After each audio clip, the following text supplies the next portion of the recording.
Good evening friends. How are you? I hope कि सभी अच्छे होंगे, पढ़ रहे होंगे। सबसे पहले तो मैं आप लोगों को थैंक्स कहना चाहूँगा कि जो लास्ट वीडियो मैंने अपलोड किया था, पॉलिटी को कैसे कवर करें 15 डेज में, तो उस पर बहुत अच्छे रिव्यू आप लोगों ने मेरे को दिए, बहुत अच्छे कमेंट्स उस पर करे। उस सपोर्ट्स के लिए आपको बहुत बहुत धन्यवाद। और वैसे भी अब हमारा जो यूट्यूब चैनल है वो 76,076 तो थाउजेंड्स लोगों की एक फैमिली बन चुका है कि यहाँ पे इतने सब्सक्राइबर हमारे हो चुके हैं, तो एक बड़ी फैमिली हमारी अब हो चुकी है। आज हम बात करेंगे कि how to cover history make a good score, कि हिस्ट्री को कैसे कवर करना है हमें, और किस तरह से हिस्ट्री में जो है हमें एक अच्छा स्कोर करना है। ठीक है, तो किस तरह से हम, जिस तरह से हमने पहले पॉलिटी की बात करी थी कि लक्ष्मीकांत को किस तरह से कवर करेंगे, आज हम बात करेंगे कि हिस्ट्री को हमें कैसे कवर करना है। ओके, हिस्ट्री में से देखो क्वेश्चन खूब अच्छे आते हैं और कवर नहीं हो पाते, कई बार मिस हो जाते हैं, तो हम इसी बारे में बात करेंगे। ठीक है, हमेशा की तरह एक बात फिर से बोलनी है कि अगर काम के प्रति पागलपन हो तो आप इतिहास रचेंगे। डेडिकेशन होना जरूरी है किसी भी काम के लिए, फिर उसके बाद में आपको असफलता बिल्कुल नहीं मिल सकती। कब नहीं मिल सकती? जब हम डेडिकेटेड हैं। ठीक है, थैंक्स फॉर वॉचिंग। लाइक ज़रूर से करना है वीडियो को, और कमेंट सेक्शन में आपको बताना है कि हाँ ऐसा कुछ ठीक है या नहीं है, या फिर इसमें हमें और आपको क्या आपकी हेल्प की जा सकती है, किस तरह से। तो ये कमेंट सेक्शन जो है आपके लिए सजेशंस के लिए, कि आप अपने सजेशन यहाँ पे डाल सकते हैं। ठीक है, ओके। और लाइक ज़रूर से करना है वीडियो को, जिससे हमें ज़्यादा इंस्पिरेशन मिलती रहे अब कि हाँ ठीक है, लोग हमें देख रहे हैं, लाइक कर रहे हैं, और ऐसी चीज़ें हमें और ज़्यादा प्रोवाइड करनी चाहिए। जैसे मैंने अभी भी बताया आपको कि लास्ट टाइम पे जो हमारा वीडियो था लक्ष्मीकांत पे, कि किस तरह से आपको लक्ष्मीकांत जो है वो 15 डेज में कवर करनी है, तो उस पर काफ़ी सारे लाइक्स आए। उस लाइक्स ने मेरे को इंस्पायर किया कि मेरे को क्या करना है, अब डे 2 का भी जो है मेरे को उनको पैटर्न बता के जल्दी से बताना है। ठीक है, तो लाइक ज़रूर से करें, जिससे इंस्पिरेशन मिलती रहे हमें। वी विल डिस्कस अबाउट, कि बात क्या करेंगे इस वीडियो में, why we need to read, कि स्टडी, ये जो हिस्ट्री है ना, हमें पढ़ने की ज़रूरत क्यों है। ठीक है, तो इसका वही मैंने लास्ट टाइम एक आंसर दिया था कि यूपीएससी यहाँ से क्वेश्चन पूछता है, सिर्फ इसीलिए पढ़ने की ज़रूरत है। अदरवाइज हम बिल्कुल हिस्ट्री नहीं पढ़ेंगे, बिल्कुल पॉलिटी नहीं पढ़ेंगे, कुछ भी नहीं पढ़ेंगे। अगर वही लाइन कि अगर यूपीएससी अपने सिलेबस में ये डालता है कि अब कबड्डी खेलना जरूरी है, तो हम सभी लोग क्या करेंगे, कबड्डी कोचिंग ज्वाइन कर लेंगे। ओके, जरूरी क्यों है? क्योंकि यूपीएससी पूछता है, इसलिए हमें पढ़ना ही पड़ेगा। ठीक है, इसके बाद हम बात करेंगे number of question in previous exam, कि यार पिछले एग्जाम में हिस्ट्री से क्वेश्चन कितने आ रहे हैं। ठीक है, ये क्यों जरूरी है? ये इसलिए जरूरी है ताकि हमें क्या बनाना है, एक जो स्ट्रेटजी होती है और हमारी प्रायोरिटीज जो होती है ना, उसको सेट करने में ये हमें जरूरी है कि हमें ये पता रहे कि प्रीवियस एग्जाम में क्वेश्चन कितने आए थे। ठीक है, कि कितने तो जो है, हाउ मच क्वेश्चन पिछली बार पूछे गए हैं और कैसे क्वेश्चन पूछे गए हैं। ठीक है, इससे क्या होता है कि हमें तैयारी करने में बहुत हेल्प मिल जाती है। उसके बाद में जो मेन हमारी बात होगी ना, वो होगी हाउ टू कवर, कि ठीक है सर, दोनों बातें पता चल गई, पढ़नी भी है, क्वेश्चन भी इतने आते हैं, अब ये बताइए कि कवर कैसे करना है। अब कवर करने के लिए पहले तो हमें ये पता होना चाहिए कि राइट सोर्स क्या है, कौन कौन से सोर्स हैं जिनसे हम हिस्ट्री पढ़ें। उसके बाद में जो, ठीक है, बुक्स तो मैं लेके आ गया, ठीक है, 4 बुक्स मैंने बताई, आप लेके आ गए। उसके बाद में उन बुक्स को राइट अप्रोच क्या होनी चाहिए, पढ़ना कैसे। उसके बाद में कि उस बुक्स में से इंपॉर्टेंट टॉपिक कौन से हैं। ठीक है, तो इन्हीं सारी चीज़ों की बात करेंगे कि राइट अप्रोच कौन सी होनी चाहिए, सोर्स क्या होनी चाहिए, और इंपॉर्टेंट टॉपिक्स कौन से हैं जिसको मैं क्या करूँ, देखूँ। बात करते हैं यहाँ पे कि यार पिछली बार एग्जाम में क्वेश्चन कितने थे। ठीक है, यहाँ ईयर है, यहाँ पे क्वेश्चन है। 2011 की बात करूँ तो 13 क्वेश्चन आए थे। 2012 की बात करूँ तो यहाँ पे क्वेश्चन नंबर थे 20। ओके, इसके बाद में नेक्स्ट टाइम 40, 20, 18, 15, 12, और जो 2018 की अगर मैं बात करूँ तो यहाँ पे जो क्वेश्चन आए थे वो आए थे 22। ठीक है, तो इसका मतलब कि यार खूब सारे क्वेश्चन तो यहाँ पे आते हैं। क्वेश्चन कितने आ रहे हैं, लगभग जो है 15 से लेकर और 20% तक यहाँ पे क्वेश्चन आते हैं। ओके, तो राइट क्वेश्चन हमें कितने करने होते हैं सिलेक्शन के लिए, 52 से लेकर जो है हमें 55, इतने क्वेश्चन हमें करने होते हैं राइट फाइनली सिलेक्शन के लिए। कितने क्वेश्चन में से? 100 क्वेश्चन में से। ठीक है, अब इन 100 क्वेश्चन में से जो है लगभग आपके ऐसे समझ लीजिए कि 15 से लेके जो है 20 क्वेश्चन तक कहाँ से आते हैं, हिस्ट्री से आते हैं। ओके, तो हम यहाँ पे टारगेट करें कि कम से कम हमारे 8 से लेके अगर 10 क्वेश्चन हमारे यहीं से सही हो जाए, तो यहाँ पे हमें कितने क्वेश्चन और सही करने पड़ेंगे, फिर 40 क्वेश्चन और देखने पड़ेंगे। पिछली बार हमने पॉलिटी की बात करी तो वहाँ से आसानी से हम क्या कर सकते हैं, 15 क्वेश्चन हम वहाँ से कवर कर सकते हैं। तो अब गेम कितने क्वेश्चन का बचता है, सिर्फ 25 क्वेश्चन का गेम बचता है। ये होती है एक स्ट्रेटजी कि किस तरह से हमें तैयार करना है। देखो 55 फिर 50 कुछ क्वेश्चन हमें यहाँ पे पूरे तैयार करने थे। हम कोशिश करेंगे यहाँ से 8 से 10 क्वेश्चन हम हिस्ट्री से निकाल दें। अगर इतने निकाल देते तो हमारे क्वेश्चन बाद में बचते हैं 40। ठीक है, 40 मान लो, 45 मान लो। ठीक है, इतने क्वेश्चन और हमें बचते हैं। इतने में से 15 जो क्वेश्चन है वो हम अगर पॉलिटी में से निकालते हैं तो फिर लास्ट में जाके हमारे पास में 25 के लगभग और बचते हैं। इन 25 या यहाँ पे 30 भी ऐड कर लो कि 25 से 30 क्वेश्चन और चाहिए होते हैं। कल हम बात करेंगे इन 25 से 30 क्वेश्चन को कहाँ से कवर करना है, कैसे कवर करना है। वेल, इसको आगे बढ़ाते हैं इस सेशन को। अब सोर्स क्या होना चाहिए, सबसे पहले तो ये इंपॉर्टेंट है कि सोर्स क्या होना चाहिए। तो देखो, हिस्ट्री को हमने कितने भागों में डिवाइड कर रखा है। एंशिएंट हिस्ट्री है, मिडाइवल हिस्ट्री है, उसके बाद में मॉडर्न हिस्ट्री है, इसके बाद में आर्ट एंड कल्चर है, इंडिया स्ट्रगल है। ये अलग से ही दे रखा है यूपीएससी ने topic, Indian history and the Indian national movement. तो इंडियन नेशनल मूवमेंट अलग से मेंशन किया, इसका मतलब कि यहाँ पे इसको क्या दिया गया है, इंपॉर्टेंस दी गई है। इसके बाद में न्यूज़पेपर लिंकिंग, ये है शॉर्ट्स हमारे पास में। तो देखो, इन सारी चीज़ों के लिए तो आपको क्या पढ़ना है, जो है एनसीईआरटी पढ़ना ही पढ़ना है। इन तीनों चीज़ों के लिए तो एंशिएंट, मिडिवल और मॉडर्न हिस्ट्री, इन तीनों के लिए तो आपको क्या पढ़ना है, एनसीईआरटी पढ़ना है 6 to 12। यहाँ पे आपकी ऐसे समझ लीजिए कि लगभग 80% आपकी हिस्ट्री यहीं से कवर हो जाती है, ठीक है।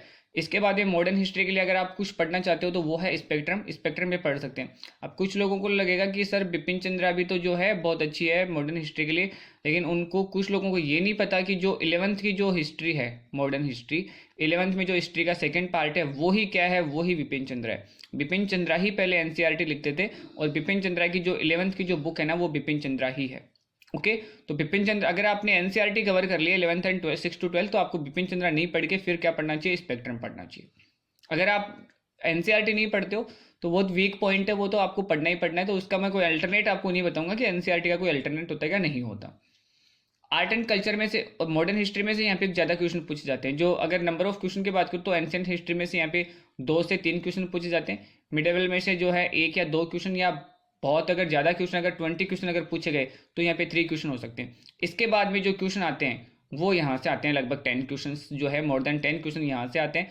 सॉरी, यहाँ पे 7 क्वेश्चन के लगभग यहाँ से आते हैं, और 3 क्वेश्चन जो हैं वो आते हैं यहाँ से आर्ट एंड कल्चर से, ठीक है।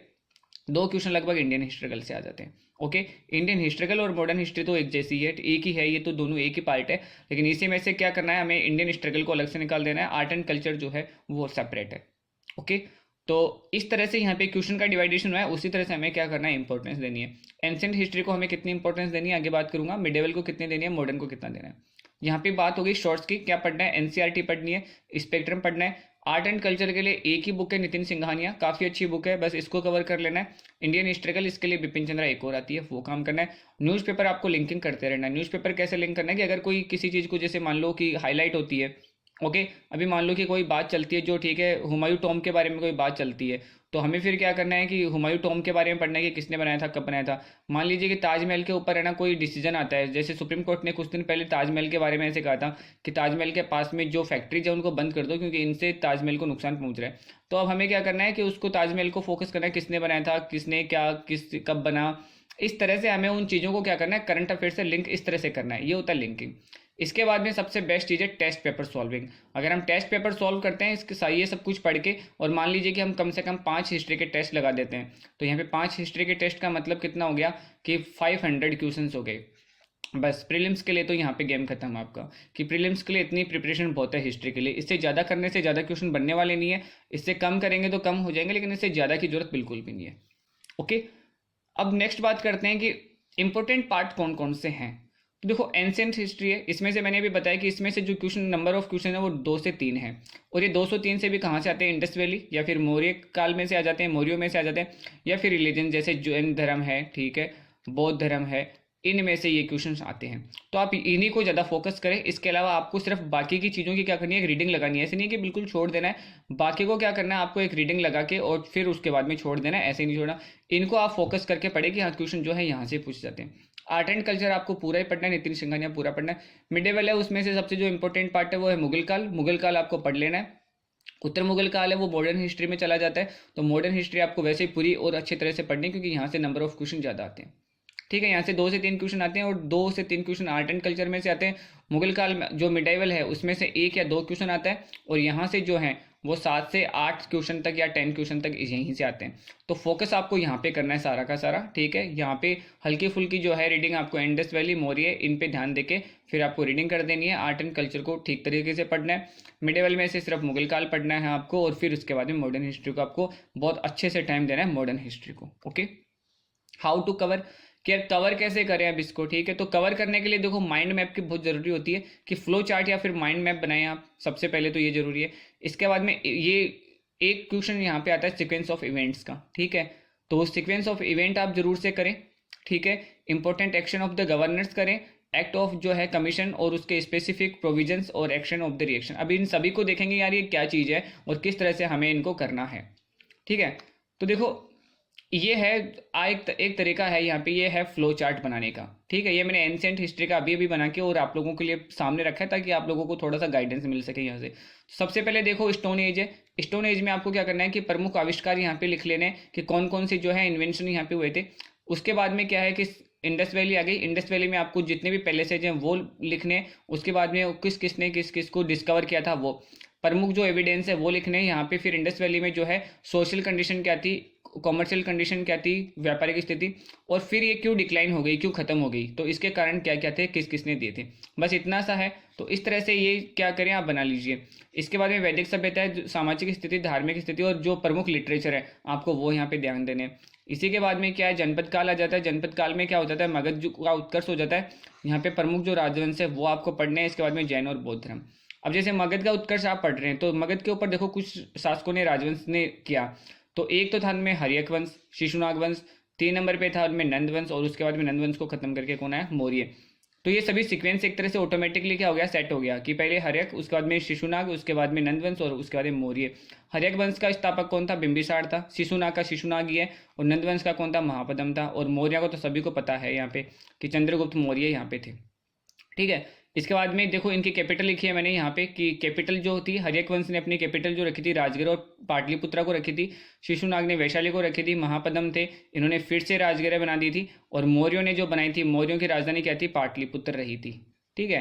तो इस तरह से एक क्या करना माइंड में बना लेना है। इससे देखो कई सारी चीज़ें क्लियर हो गई। फिर इसके बाद में क्या करना है आपको मौर्यों का बना लेना है कि मौर्यों में जो सबसे पहले जो आया था चंद्रगुप्त था। चंद्रगुप्त के बाद में बिंदुसार था। बिंदुसार के बाद में अशोक था। तो इस तरह से क्या करना है एक माइंड मैप यहाँ पे बना के रखना है जिससे काफ़ी सारी चीज़ें क्लियर हो जाती है। ओके, नेक्स्ट मैंने बताया आपको सीक्वेंस ऑफ इवेंट। यहाँ से एक क्वेश्चन आजकल यूपीएससी जरूर से पूछता है। सीक्वेंस ऑफ इवेंट में आपको क्या करना है सारी इस तरह की सीरीज एक बना के और इसको आपको लर्न करने की कोशिश करनी है कि इसको मेमोराइज करने की यानी कि रट्टा मारने की कोशिश करनी है। 1-2 बार इस तरह की चीज़ें बना के आप करोगे तो हो जाएगा। अब इसको कैसे करें, तो इसको देखो आपको डिवाइडेड करना है। डिवाइडेड ऐसे करना है, आपको क्या करना है एक तो ऐसे सोच लेना है कि 1800 से लेके 1900 के बीच में क्या हुआ, ठीक है। उसके बाद में 990 से लेकर 1947 के बीच में क्या हुआ। तो इस तरह से इनको टुकड़ों में तोड़ के आपको लर्न करने की कोशिश करनी है, इनको याद करने की कोशिश करनी है, जिनसे क्या हो जाएगा ये आसानी से हो जाएगा, ठीक है। तो इस तरह के क्वेश्चन जरूर से पूछते हैं कि अब मान लो यहाँ से पूछे कि इनमें से कौन सा इवेंट है जो पहले हुआ बाद में हुआ। 1985 में फाउंडेशन जो ऑफ इंडियन कांग्रेस हुआ। उसके बाद में 905 में पार्टीशन होता है। उसके बाद मुस्लिम लीग की स्थापना होती है। 909 में पार्लियामेंट एक्ट आता है। तो इसको रीडिंग लगाने की जरूरत नहीं है, बल्कि आपको इसको क्या करना है कि इसी तरह से इसी सिक्वेंस में आपको सेट करके और सारे जो इंपॉर्टेंट इवेंट है, ठीक है, यहाँ पे मैंने ज़्यादा लिख डाले हैं, लेकिन आपको क्या इनमें से इंपॉर्टेंट देख के और उसके बाद में उनको क्या करना है आपको सीक्वेंस में सेट करना है, क्योंकि सीक्वेंस वाला क्वेश्चन आजकल ट्रेड में चल रहा है और स्टेट पीसीएस में पूछा जाता है, यूपीएससी भी पूछता है इस क्वेश्चन को। इसके बाद में आ जाता है कि हिस्ट्री, जिस तरह से आपको क्या करना है कि मैंने जो थर्ड चीज़ आपको बताई कि यहाँ पे किस चीज़ को कवर करना है, इसके बाद में इसको कवर करना है। Third important action of the governor, ठीक है, कि गवर्नर जो है उन्होंने मतलब कौन से गवर्नर क्या क्या जो है इंपॉर्टेंट काम करें। तो उन गवर्नर जनरल्स के आपको, अच्छा गवर्नर जनरल का सीक्वेंस आपको यहाँ पे याद नहीं रखना, किस गवर्नर जनरल के टाइम पे जो है स्पेसिफिक अगर कोई काम हुआ है तो उसको आपको याद करना है। जैसे लाइक दैट कि रेलवे तो है कि भारत में रेलवे का जो है प्रारंभ कब हुआ था, कौन से गवर्नर काल के जनरल में हुआ था। वर्नाक्यूलर प्रेस एक्ट था एक, तो वर्नाक्यूलर प्रेस एक्ट कौन से गवर्नर जनरल के टाइम पे आया। भारत में जो है इस जन नागरिक सेवाएं हैं उनकी शुरुआत कौन से गवर्नर जनरल के टाइम पे हुई, ठीक है। भारत में जो है केंद्रीय शासन की जो शुरुआत है वो कौन से गवर्नर जनरल के टाइम पे हुई। तो इस तरह के यहाँ पे क्वेश्चन जरूर से पूछे जाते हैं। भारतीय प्रेस का मुक्तिदाता कौन से गवर्नर जनरल को कहा जाता है। तो इस तरह के क्वेश्चन है जो कि आपको क्या करना है कि कोई पर्टिकुलर गवर्नर जनरल है उसने जो है क्या क्या काम किए। तो एक गवर्नर जनरल के आपको कम से कम 2 से 3 आपको जो है उसके काम जो है ध्यान में रखने हैं। और कौन से काम ध्यान में रखने हैं कि प्रीवियस अगर 10 ईयर्स के आप अगर क्वेश्चन पेपर देखोगे तो आपको काफ़ी सारा समझ में आ जाएगा कि किस चीज़ों को आप क्या करो इंपॉर्टेंट समझ के उनको ध्यान में दो। तो इस तरह का यहाँ पे क्वेश्चन पूछा जाता है। तो इस तरह की चीज़ें आप याद रखो। सीक्वेंस ऑफ द इवेंट आपको याद रखना है, इसके बाद में गवर्नर के जो इंपॉर्टेंट काम है वो आपको याद रखने। फिर उसके बाद में आ जाता है कि जो डिफरेंट डिफरेंट एक्ट और कमीशन आए थे उसकी क्या स्पेसिफिकेशन था। तो ये तो मैंने आपको पहले भी दिखाया था कि जितने एक्ट आए हैं उनको दो पार्ट में बांट दिया हमने, कंपनी रूल में और द क्राउन रूल में। उसके बाद में आपको कंपनी रूल में रेगुलेटिंग एक्ट आया था, पेट्स इंडिया एक्ट आया था, चार्टर एक्ट आए थे और इंडियन चार्टर एक्ट आए थे। यहाँ पे 4 जो है चार्टर एक्ट हैं, तो ये 6 ही है यहाँ पे, 1 2 और 4 जो है यहाँ पे चार्टर एक्ट हैं। तो 6 आए थे जो कहाँ पे आए थे, कंपनी रूल के अंडर में आए थे। अब इनके क्या आपको एक एक जो है इंपॉर्टेंट चीज़ें वो यहाँ पे इस तरह से लिख के लर्न कर लेनी है। यहाँ से आपको इतना सा करने से ऐसे समझिए कि 1 से लेके आपके 2 या फिर 3 क्वेश्चन तक तैयार हो गए। अगर मॉडर्न हिस्ट्री में से ऐसा हुआ कि अगर 7++ क्वेश्चन आएंगे तो ये श्योर है कि इसी एक पेज में से जो है आपको 2 क्वेश्चन देखने को मिलेंगे। वो कहीं से भी पूछ सकते हैं, चाहे तो 909 के हैं वो एक्ट में से पूछ सकते हैं, 1919 के अधिनियम में से पूछ सकते हैं या 1935 के अधिनियम में से पूछ सकते हैं। ये 3 तो देखो इंपॉर्टेंट है ही। इसके अलावा जो मैंने यहाँ पे लिखे हैं, रेगुलेटिंग एक्ट है, पिट्स इंडिया एक्ट है, 1793 का एक्ट, चार्टर एक्ट है, ये जो 4 चार्टर एक्ट हैं ये है। इसके बाद में इंडियन काउंसिल एक्ट है। तो यहाँ से एक क्वेश्चन आपका बिल्कुल तैयार हो जाता है। तो ये होती है कि स्ट्रेटजी की हमें पता होना चाहिए कहाँ से क्वेश्चन आ रहा है और कहाँ से पूछा जाएगा। श्योर है कि यहाँ से क्वेश्चन पूछा जाए, इसको ज़्यादा कुछ जो है चैलेंजेस नहीं होते। इसके बाद में एक क्वेश्चन जो पूछा जाता है, एक्शन एंड देयर रिएक्शन, कि अंग्रेजों ने कुछ यहाँ पे किया, उसके बाद में भारतीयों ने यहाँ पे क्या किया। ठीक है, तो यहाँ पे तो क्या हो जाएगा, इंग्लिश पीपल, और इसके बाद में यहाँ पे क्या हो जाएगा, इंडियन, कि अंग्रेजों ने कुछ एक्शन लिया यहाँ पे, उसका इंडिया ने क्या रिएक्शन किया, इंडियन पीपल्स ने या फिर कांग्रेस ने क्या रिएक्शन किया। लाइक दैट की अगर मैं एग्जांपल दूं आपको, तो बंगाल पार्टीशन किया। ठीक है, बंगाल पार्टीशन करने के बाद में हमने क्या किया, स्वदेशी आंदोलन किया। ठीक है, इसके बाद में अंग्रेजों ने हमें 909 का जो है एक्ट दिया, जिसमें सांप्रदायिकता को बढ़ाने के लिए सांप्रदायिक निर्वाचन इंट्रोड्यूस कर दिया कि किस तरह से भारतीयों की एकता को क्या किया जाए, खत्म किया जाए, क्योंकि यहाँ पे ऐसा लग रहा था कि ज़्यादा एकता बढ़ रही है इंडियंस के बीच में, ज़्यादा अवेयर हो रहे हैं।